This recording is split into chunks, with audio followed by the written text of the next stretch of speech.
All right, my job is to talk about some of these formative aspects going on in the classroom throughout this. So a lot of these are visuals, we have some video footage and so on. But the one on the left, when we do inquiry-based, my classroom, I try to make it as authentic as possible, authentic learning, and a lab of understanding is what we kind of tend to call it. But first off, in my room, my kids know from the get-go from the year, they have permission to do two things. They have permission to make mistakes and they have permission to play.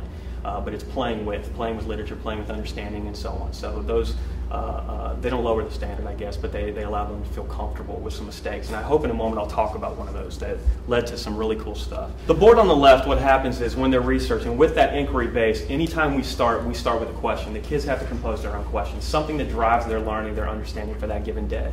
And I have 3 boards in the room, so block 1, block 2, and block 3. And they post them. And then the next day they come in.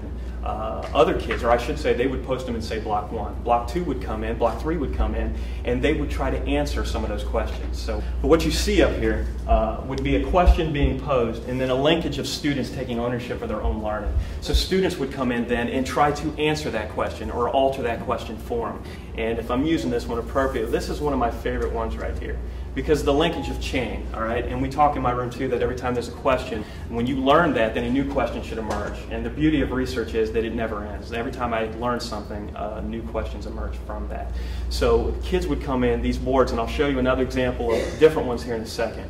But it allows for interactivity. I know Mr. Martin talked, if I'm right, that students taking ownership of the learning. They're in charge in many ways. They are the teacher, and it's their job to try to answer those questions, inquiry-based in what we do.